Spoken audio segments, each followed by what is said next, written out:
Imana ishimwe cyane. Ndabaramukije mu izina ry'Umwami wacu Yesu Kristo.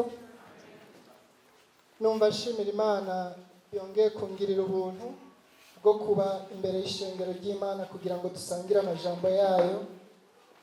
N'ivy'igiciro kinini Imana itwiyumvira ko twaririmbye indirimbo nyinshi ko n'imigambi Imana ifitiye jewe nawe ari myiza kandi ari myinshi. Nivyo tuvuye mu kanya keza ko gutazira Imana. Twafashijwe, twabwiwe amajambo y'Imana mu buryo butandukanye, ariko kano kanya nagomba ndakwinginge naho ntusamare. Ubundi iyo ari birori bisanzwe harabaho umwanya wo kwidagadura mu by'umunsi mukuru, ariko hakabaho n'umwanya w'ijambo nyamukuru ry'uwo munsi. Twidagaduye imbere y'Imana, turayishimira, turibuka iciri ku buzima bwacu, ariko kano kanya nako nagomba ngo ntugapfishe ubusa, uhwekere imbere y'Imana. Nivyo nta bicurarangisho biriko biradufasha, ariko ndazi ko mpwemu yera aza gucuraranga mu mitima yacu kugira ngo bikunde dutahure ijambo ry'Imana. Imana ishimwe cyane.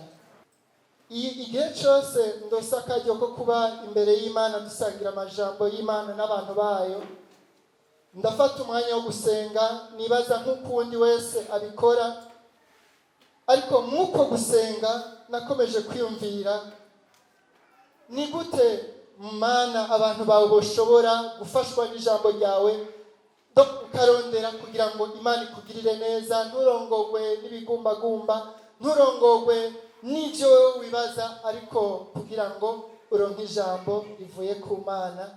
Imana ihabwe icubahiro cyane. Rero ijambo tugiye gusangira ntiriri kure yayo bamwe batubwira, ariko ni ijambo ryerekana ko Imana yaratwiyumviriye ko, kuko jewe nawe turi mu mugambi wayo, ntituri ivyaduka ku isi, ariko Imana yaratwiyumviriye ko kandi ishiraho byose kugira ngo jewe nawe tugubwe neza. Imana ishimwe. Rero ijambo ry'umutwe tugiye gusangira rivuga ngo nawe Yesu yogukiza. Imana ikomerwa amashi menshi. Nawe Yesu yogukiza. N'amajambo y'Imana tubona umuntu yaraguwe neza mu bigaragara, mugabo ku rundi ruhande afise ibimubakiye, ku rundi ruhande afise ahantu uharavye yumva ababaye, yumva atacari, bwa buhangange bwose yari afise bugacika ubusa. Ariko aho nyene Imana iraharaba, iramenya ko naho tuba dukeneye gutabagwa. Imana ishimwe cyane. Reka dusome amajambo y'Imana dusanga mu gitabo cya kabiri cy'Abami, igice cyaho cya 5. Dusome duhereye ku murongo wa mbere turashikana ku murongo wa 14. N'amajambo y'Imana nibaza ko umaze kumva, ariko wakire icyo Imana yaguteguriye uyu munsi. Ni urupapuro rw'amajana 425 ni isezerano rya kera. Ijambo ryaho ry'umutwe rivuga ngo Elisa akiza Namani imibembe. Namani umugabisha w'ingabo z'umwami w'i Siriya yaratonye kuri shebuja, kandi yari umunyacubahiro, kuko ari we Uhoraho yahinganji yatuma Abasiriya banesha. Yari umuhizi w'inkomezi, ariko yari umunyamibembe. Imana idufashe cyane. Dusubire mu murongo wa mbere. Namani yari umugabisha w'ingabo z'umwami w'i Siriya, yaratonye kuri shebuja, kandi yari umunyacubahiro, kuko ari we Uhoraho yaha inganji yatuma Abasiriya banesha. Yari umuhizi w'inkomezi, ariko yari umunyamibembe. Kandi Abasiriya bari baragiye kunyaga ari bitero. Muri uko kunyaga banyaga umwigeme mutoya mu gihugu c'Abisirayeli, araheza acorekera mukanamani. Bukeye abarira inabuja ati icoma databuja akaja kuvugishwa n'Imana aba i Samariya, yomukiza iyo mibembe yiwe. Nuko Namani aja kubarira shebuja ati umwigeme yavuye mu gihugu c'Abisirayeli yavuze atya natya. Nuko umwami w'i Siriya aramubarira ati shira kugende nanje ndandikira umwami w'Abisirayeli icete. Nuko aragenda ajana amafeza itarano 10 n'amazahabu shekeri 600 n'imyambaro 10 yo gukuranya.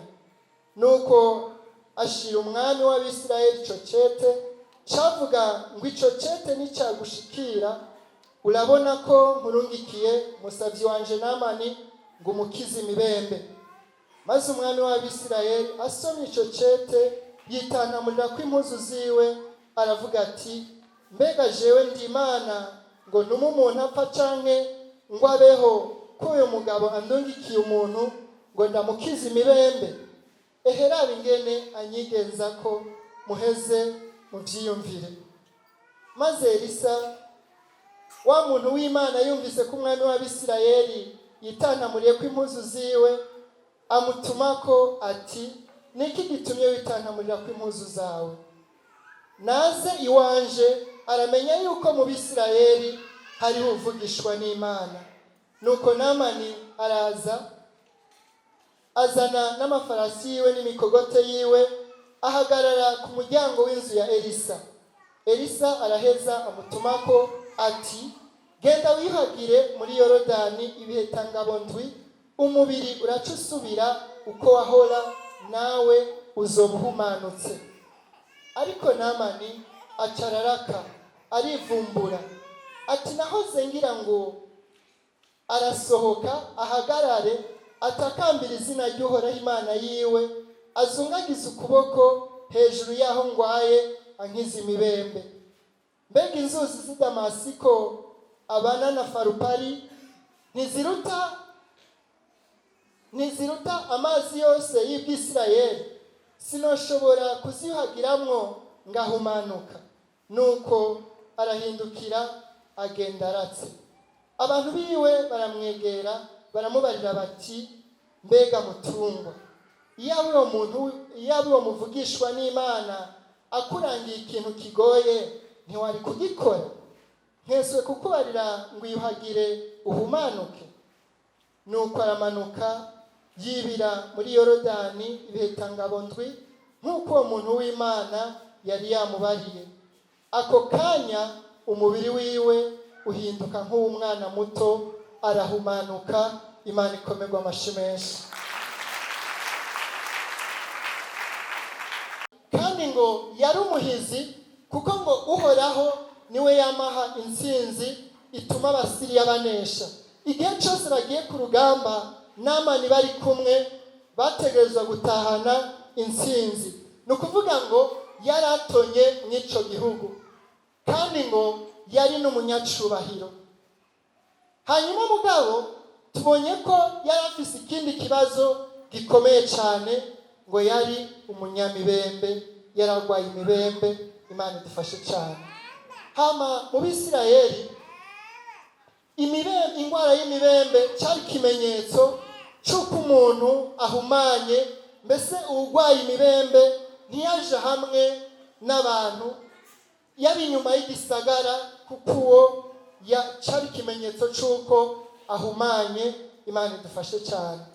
Ariko Namani bivanye n'uko kuntu Imana yari yaramuhaye kunesha, barabirengako bakavuga ngo nahahumanye ko ari watuma turonka intsinzi, reka duhore tujana ku rugamba. Mugabo birumvikana ko bavuye ku rugamba n'ubundi ntiyaguma hamwe n'abandi. Nibaza ko yacaja inyuma y'igisagara cyangwa se akaja kwa wenyene, aho adakomeza kugendagenda hamwe n'abandi. Imana idufashe cyane. Icyo tugiye gukura muri aya majambo ni igiki? Tuvuye ku bya Namani tukaja mu buzima bwacu, urashobora nawe kuba ufise intsinzi mu buzima bwawe, ibyo ukoze bigakunda, uko ubigerageje ukabona bishoboka, uri umunyacubahiro, ni byiza, mu kibana aho ubaye barakubaha, ariko ku rundi ruhande kumbure ugasanga hariho uguhumana kanaka, imibembe kanaka ugendana. Imana idufashe cyane. Iyo mibembe rero uko yabimeze, hari imibembe yagaragarira bose, ariko hari n'imibembe yatangura kuza buhoro buhoro, ugasanga abantu ntibahita babimenya neza. Natwe birashoboka ukaba wubashwe, ariko imibembe yawe itabonekera bose, ariko wabyiyumvira ko, ukumva umutima uranse, ukumva birakunanije, ukumva birakuruhije, nubwo wari wubashwe, nubwo ibintu byari bimeze neza, nubwo abantu bakwitegereje babona ari sawa, mugabo wowe hariho ahantu ugera ukumva mu mutima haragahaze, ukumva urabuze amahoro, mbese wanabyiyumvira ko bikakuruhisha cyane.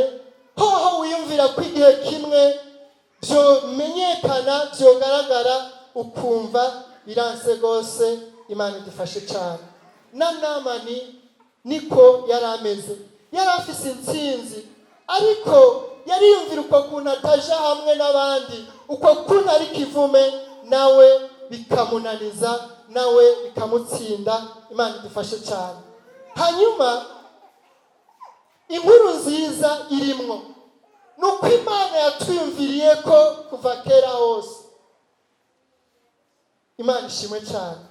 Yaratwiyumviriye ko, kuko ngo mu Bisirayeli ngo hariho umuvugishwa n'Imana, kandi ngo umuvugishwa n'Imana, ngo Imana yahora imukoresha ibitangaza, abagwayi bagakira, ababoshwe bakabohoka, abafise iyo mibembe ikabavako, mbese n'abagwayi impwemu mbi nabo zikagenda zibavako. Imana ishimwe cyane. Ariko abanyamahanga ngo ntabyo bari bazi. Hanyuma ngo nk'uko kuntu Namani yaje ku rugamba akanesha, ngo banyaga umwana umwe akiri muto mu Bisirayeli, hanyuma ngo aza gucorekera muka Namani, abincoreke yiwe amufasha udukorwa dutandukanye. Hanyuma uwo mwana yitegereje imibembe iri kuri sebuja, biramubabaza, mugabo abarangira umuti. Imana ishimwe cyane. Ariwo natwe turiko turarangirwa uyu munsi, ko Yesu akiza, yatugiriye neza, yaratwiyumviriye ko ishiraho inzira kugira ngo ababihisemwo, ababikunze byose bize bigende neza. Imana ishimwe cyane. Ubundi iyo mu mutima atamahoro, ibyo wogira byose, icubahiro wogira, icubahiro wogira, ubutunzi wogira, mbese ukemerwa, ibyo byose usanga ntaco biba bimaze, kuko mu mutima uburushe. Ariko ikirusha agaciro ibindi byose ni amahoro yo mu mutima. Imana ishimwe cyane. Ayo nayo Yesu yaje kuyatanga, amaze kudukiza imibembe yacu yose, atugirira neza. Imana ishimwe. Uyu mwana rero avuga ayo makuru meza, aravuga ngo icompa databuja akaja i Samariya, ngo akaja kumuvugishwa n'Imana yomukiza imibembe yiwe. Imana ishimwe. Kino gitondo nawe wokwegera Yesu, nawe wokwizera ijambo ryiwe, yogukiza ivyo bikuba mu mutima, bikakuza amahoro, maze nawe ukabaho widegemvya, maze nawe ukabaho unezerewe, utagendana ijwi rikwagiriza ikiri mu mutima wawe. Imana ishimwe. Imana ishimwe cyane. Nivyo Namani ayo makuru amaze kuyamenya, ngo yashikiriza umwami, hama umwami mu cubahiro ciwe nyene aravuga ati, ahubwo ko bishoboka baranakunyarukiriza, reka nandike icete kikwitangira imbere, nibabona ko ari jewe ngutumye barahita babigukorera. Imana ishimwe. Hanyuma ngo aragenda ajana n'ico cete, hanyuma gishikira umwami w'Abisirayeli, wewe ngo yitantamurira ko impuzu ziwe, kuko ubwo bushobozi bwo gukiza wewe ntabwo yari afise, ariko ngo bwari bufise Elisa umuvugishwa n'Imana. Imana ishimwe cyane. Hama uwo mwami agira agahinda, arababara, aravuga ngo mbega uwo mwami w'i Siriya andondera kwiki, ngo nimubirabe nguko uzi ukunyigenza ko, ngo mbega jewe mbaye Imana ituma umuntu apfa kandi abaho. Imana ishimwe cyane. Imana yacu niyo yonyene ituma umuntu apfa kandi niyo ituma umuntu abaho, niyo ibohora, niyo ikiza. Itagutabaye ntawo gutabara. Ikomerwa amashi menshi kuko ari Imana idukunda, kandi iyo yavuze ngo mpamagara nanje ndakwitaba, nkwereka ibyikinze. Imana ishimwe cyane. Nciye mwenyura nibutse ko iryo jambo ry'Imana barivuze bivuga ngo ukomeze wakire icyo Imana iri kiravugana nawe. Imana ishimwe cyane. Namani yagiye, hanyuma uwo muvugishwa n'Imana wamaze kumva ukuntu umwami w'Abisirayeli bimugoye, ukuntu icyo kibazo kimugoye gutorera inyishu, ngo aramutuma akaramubwira ngo uramurungika aze, ngo azomenya ko mu Bisirayeli hariho uvugishwa n'Imana. Imana ishimwe cyane. Ndakunda abantu b'Imana uburyo babikora. Elisa ntiyavuze ngo azomenya ko jewe mpambaye, azomenya ko jewe nkomeye. Oya, yari abizi ko nubwo abikora siwe abikora, ariko n'Imana ibikorera muri we. Imana ishimwe cyane. Bivuga ngo ntiyishize hejuru haba na gatoya. Elisa ntiyishize hejuru, ariko yahesheje icubahiro Imana yo mu Bisirayeli hose, Imana y'Abisirayeli. Aravuga ngo naze iwanje azomenya ko mu Bisirayeli hari uvugishwa n'Imana. Imana ihabwa icubahiro cyane. Hanyuma aragenda, ngo ageze kwa Elisa, wahagarara ku muryango w'inzu yiwe. Elisa ntiyiriwe arava no mu nzu, ngo yatumye ko abasuku biwe, aramubwira ngo genda mumubwire agende muri Yorodani yiyuhagire ibihekangabo ndwi, ngo maze araza kuvamwo ameze, umubiri wiwe umeze nk'uko wahora. Imana ishimwe cyane. Hanyuma Namani akibyumva, ngo araraka, ngo biramubabaza, ngo kuko wewe yariyumvira ukuntu biza kugenda, wewe yiyumvira ukuntu Imana yobikora. Imana idufashe cyane.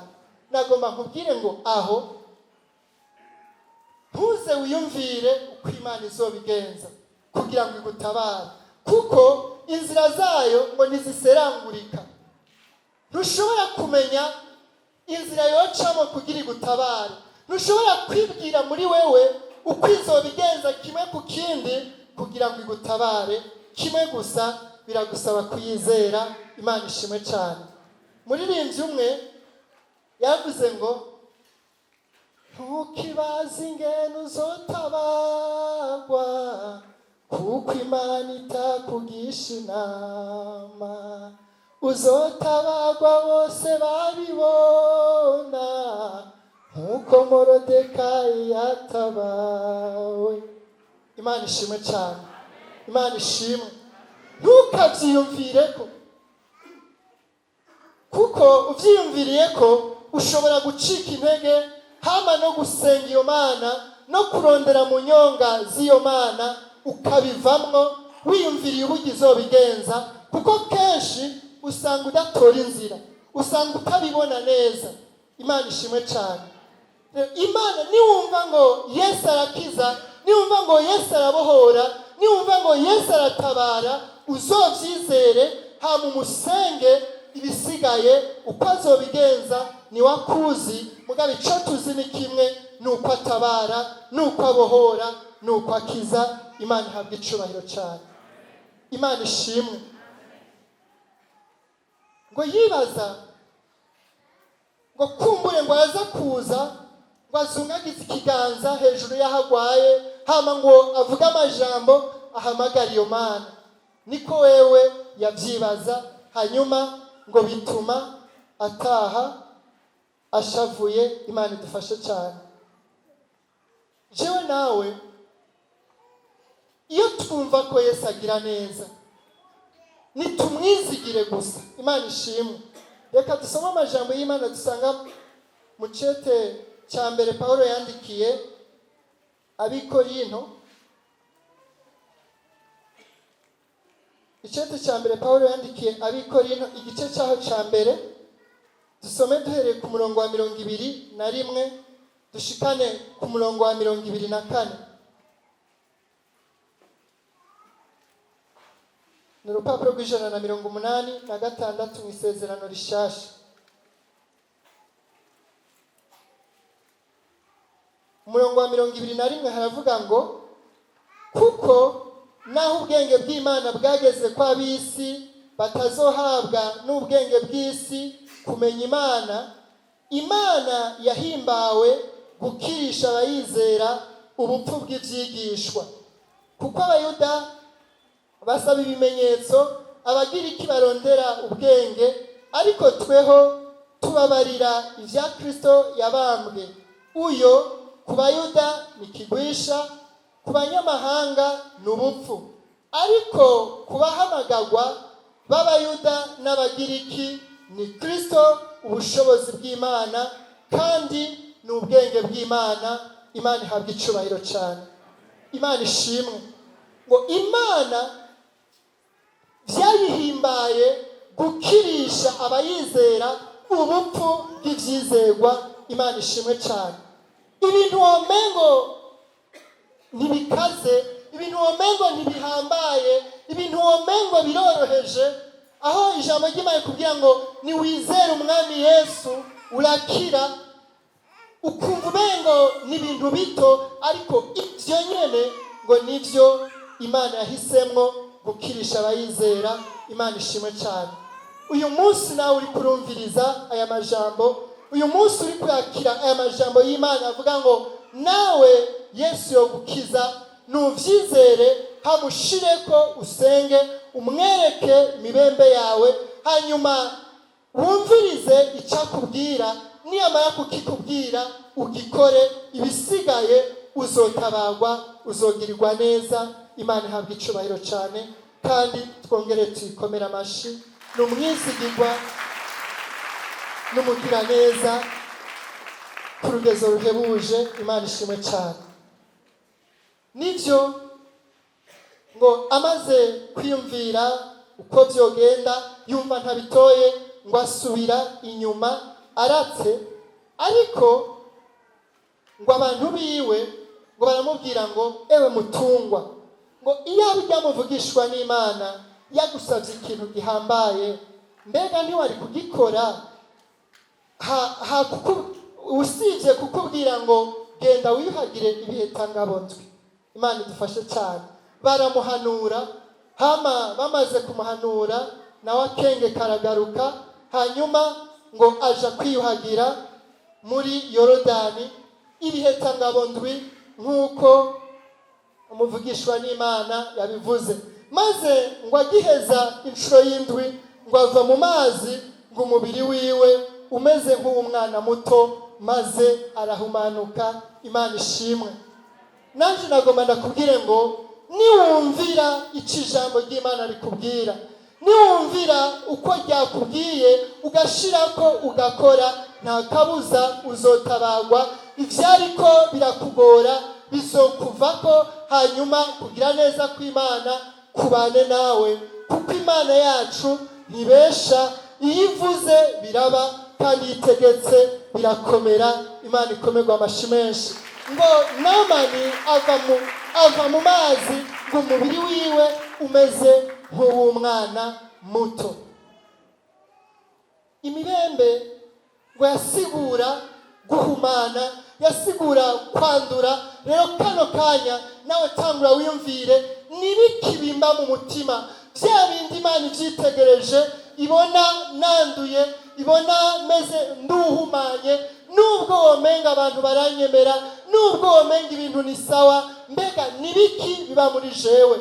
ijambo ry'Imana tweretse ngo Namani amaze gukora ibyo muvugishwa n'Imana yamubwiye ngo yahise asohoka ameze nk'umwana muto. Nawe niwizera Yesu ukamwereka ibikuba mu mutima biguhumanije, arakugirira neza. Nawe uraza kuva hano, uraza kuva imbere yiwe nawe umeze nk'umwana muto. Ijambo ry'Imana rirerekana ko iyo umuntu yizeye Yesu Kristo ngo aba ari caremwe gisha, byose biba bibaye bishasha. Rero niyo twamushaye ko tukoga mu maraso yiwe, nanone tuvayo turi bashasha, byose bigahera maze tukagira intango shasha. Nawe ndagutumiye uyu munsi ufata akanya umwereke mibembe yawe, umwereke ivyo bikwanduza, umwereke ivyo nawe wiyumvira ko ukumva urabuze amahoro, ibisigaye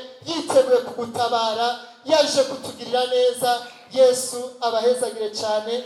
Yari amajambo y'Imana narifise dusangira uyu munsi avuga ngo nawe Yesu yogukiza. Imana ikomerwa amashyi menshi.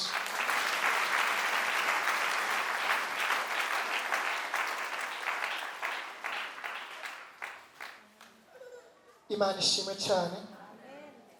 Tugiye gufata akanya keza ko gusenga. Tangura uyumvire, turi imbere y'Imana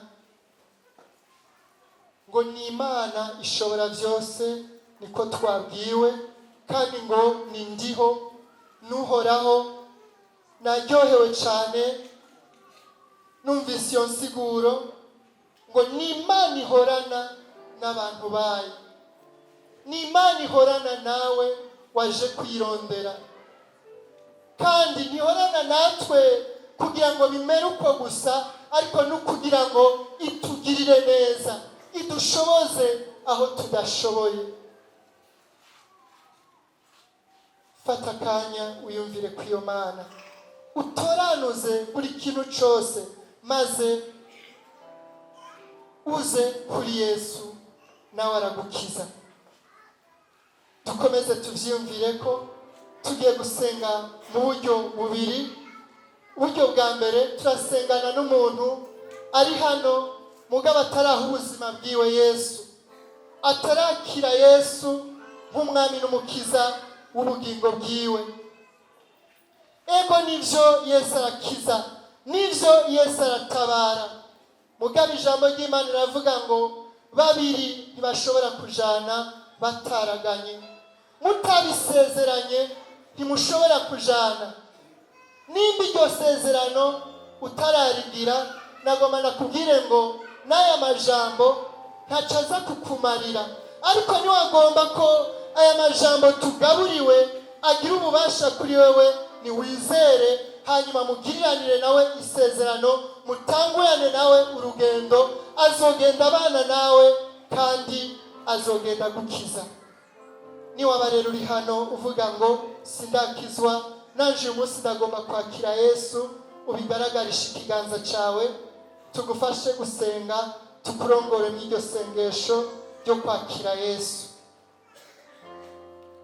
Ndabizi ko umwe wese muri twebwe arabizi. Muririmbyi yavuze ngo Yesu ndacibuka umunsi mwiza nakwemereye ko ari wowe mwami wanje, ko ari wowe Mana yanje. Mbega nawe uwo munsi uracawibuka? Ushobora kuba wibuka itariki, ni byiza, ariko ushobora kuba utanawibuka, mugabo ukaba wibuka icabaye, ukaba wibuka ko mu mutima wawe waragiriraniye nawe isezerano. Nivyaba biri uko ni byiza, ariko umunsi atawo wibuka, nagomba ndakwinginge uduze ikiganza cawe, ntutakaze kano karyo. Namani yarabibwiwe, umutima wiwe urabitahura, mbese urananezerwa, arirukanga kandi aratabagwa. Sinzi ko hari urimo. Yesu aguhezagire cyane. Ndamubonamwo umwe, ariko ntihaba harimo n'uwundi nawe nagaragaze n'ikiganza ciwe, Yesu aramugirira neza. Nawe Yesu yogukiza. Nagomba ninginge abataritse ibiganza vyabo bavyaguruke mu bibanza vyabo aho bari, dusenga Imana. Ariko n'uwundi yari yumva atarabitora neza, avyiyumvire ko Yesu twaramwizeye, wamengo ntitubitahura cane, ariko ubugingo bwacu bwahindutse ukundi. Ubugingo bwacu bwahindutse ukundi. Wowe urimo nawe, tera intambuze. N'umwizigirwa, ntazogutererana. Agira neza ku rugero udashobora kuvyibaza. Ndakomeza kwinginga, nimba urimwo, nyemerera, basi umugeze, basi upime,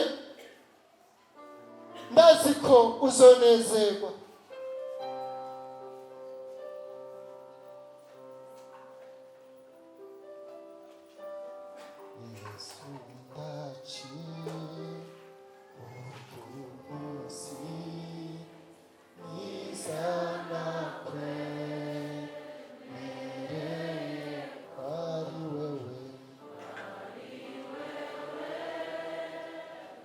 Nimba urimwo, ndacakurindiriye. Numva akaryo keza udakwiye gupisha ubusa. Ntiwemerere umwansi kwa kugumya, ntiwemerere Satani kwa kubuza kwakira ingabire ihambaye. Tsinda umwansi.